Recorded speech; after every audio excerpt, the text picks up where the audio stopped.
Once upon a time, in a small village by the sea, there lived a young man named Leo. He was not unhappy, but he often felt that something was missing in his life.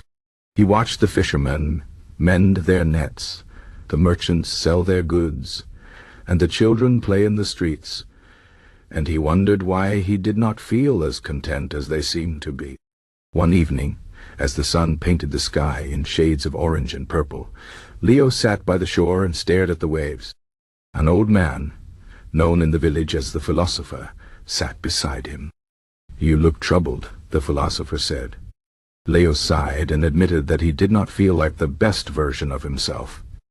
He wanted to be better, wiser, stronger, but he did not know how. The old man smiled and said, "The journey to becoming better is not about changing who you are.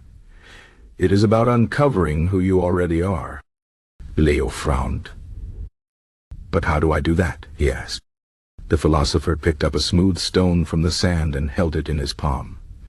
"This stone was once sharp and rough," he said, "but the waves over time have shaped it into something calm and strong. Becoming better is like that. It is not about forcing yourself into a new shape. It is about letting life smooth your edges, one wave at a time." Leo thought about this for a long while. He realized that he had been trying too hard to be someone else. Someone he thought he should be, instead of accepting himself and improving little by little. The next morning, Leo decided to start small. He began by waking up earlier, just as the fishermen did.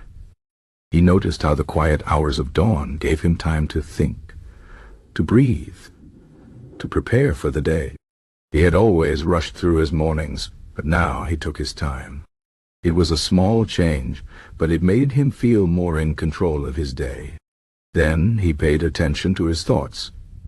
He noticed that he often criticized himself for mistakes, big or small. One day, after burning his morning bread, he scolded himself harshly.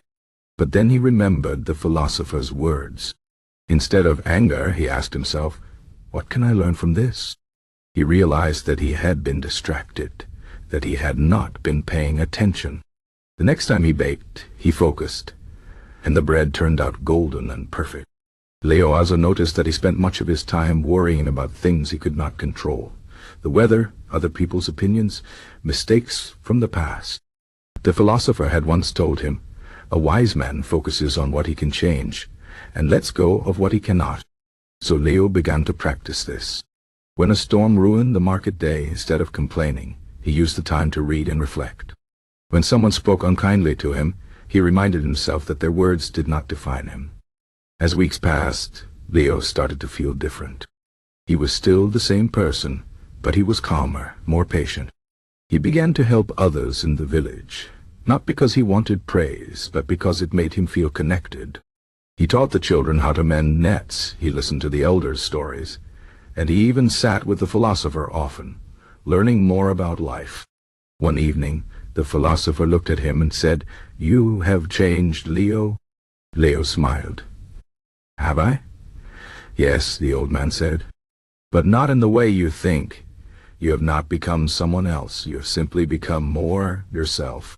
Leo understood then that becoming a better version of himself was not about perfection.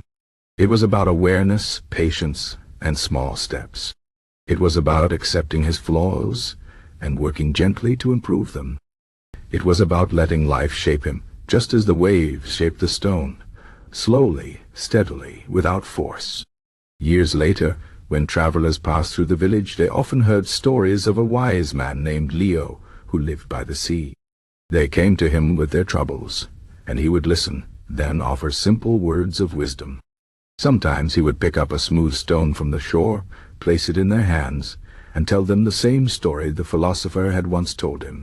And so, the lesson lived on, that to become better is not to erase who you are, but to polish it, day by day, wave by wave, until you shine with the quiet strength of a life well lived.